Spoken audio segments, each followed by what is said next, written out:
ख़वातीन और हज़रात, आपको आज की ताज़ा खबर सुनाते हैं। आपको पता है हमारे शहर कराची में, पूरी दुनिया में बहुत सारी डेवलपमेंट्स हो रही हैं, ऐसी ऐसी चीज़ें भी हो रही हैं जिनकी वो खबरें भी हमारे कानों से गुजरती हैं, जिनको सुन के दिल एकदम से रुक जाता है, दहल जाता है। सबसे बड़ा महंगाई का इतना बड़ा बॉम्ब हम पे हर आए दिन गिर जाता है। शेफ मुनीज़ा, आप सोचे, आप किचन चलाती है, प्याज कितनी महंगी हो गई है? प्याज 320 पे पहुंची हुई है। आप बताएं, मतलब प्याज के बगैर तो कोई सालन हमारे यहाँ होता ही नहीं। मेरे पास एक बहुत अच्छा आइडिया है। क्या? सालन खाना बंद कर है ना? मैं आपको सही बता रहा हूँ, मुझे लगता है हमारी जो बर्बादी का बहुत बड़ा हाथ है ना, वो सालन में है। बस अब सालन हटा दें, सालन खा के हम बैठ जाते हैं। और तेल जो महंगा है उसका क्या करें? क्या कह रही है? तेल जो महंगा है उसका क्या करें? तेल मत खाएं। तो क्या खाएं? क्या खाएं? पेट्रोल इतना महंगा हो गया। मैं आपको सीरियसली बता रहा हूँ, देखिए हम लोग कुछ अरसे के लिए जो महंगाई को काउंटर भी क्यों करें? हम लोग कुछ अरसे के लिए वेजिटेरियन क्यों नहीं बन जाते? तो सब्जी भी तो महंगी है। सुने मेरी बात, आप सब्जी लें, कोई सी भी सब्जी लें, आप घर में सब्जी उगा लें, सब्जी भी नहीं उगा रहे, फल उगा लें, दाल ले लें, जरा सा खाएं थोड़ा सा। मुझे लगता है इस महंगाई की वजह से हम लोग फिट बहुत हो जाएंगे। हाँ, ये तो बात ये जो मैं बात मानता हूँ। और जो पेट्रोल महंगा हो गया उसमें लोग वॉक कर करके और फिट हो जाएंगे। मैंने तो अभी कल सुना कि पेट्रोल की शायद किल्लत ही हो जाए।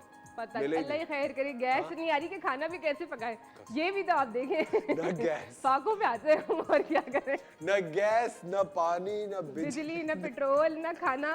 मतलब अल्लाह ही हाफिज है। हम तो है ना, अल्हम्दुलिल्लाह। चलिए जी, आज की पहली खबर ख़वातीन और हज़रात, पहली खबर यह कि हुकूमत का पेट्रोल और डीजल की कीमतों में 35 रुपए फी लीटर इजाफे का ऐलान।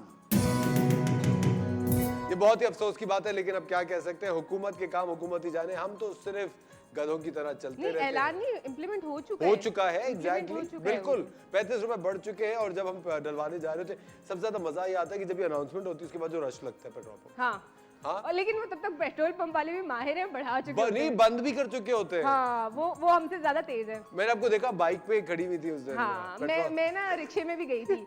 मैं ना सब जिसकी तरह मैंने कहा मैं पेट्रोल भरवा के आती हूँ सबका। ख़वातीन और हज़रात, एक और बहुत ही अजीब सी खबर है, वो ये है कि भाई बाइक्स इतनी ज़्यादा पाकिस्तान में महंगी हो गई है कि वो एक पुरानी इस्तेमाल शुदा मेहरान गाड़ी से भी एक ब्रांड न्यू बाइक अब महंगी हो गई है। यानी अब अगर आपके पास बजट हो एक नई बाइक लेने का, उससे बेहतर है कि आप यूज्ड मेहरान ले लें। लेकिन उसमें खर्चे बहुत हैं, फिर उसको मेंटेन करने, बाइक ही ले लो, वो ज्यादा बेहतर है। हाँ। बिल्कुल सही कह रही है। आजकल तो ख़वातीन भी बाइक चला रही है। हाँ, बड़े मजे से, धड़ल्ले से बाइक चला रही है, बड़ी अच्छी बात पिंक वाली।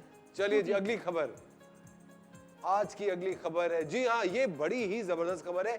3 times gold medalist in the world bodybuilding champion Ehsan Aslam looks for sponsorship for World IFBB Championship 2024। 3 दफा इनको गोल्ड मेडल मिल चुका है।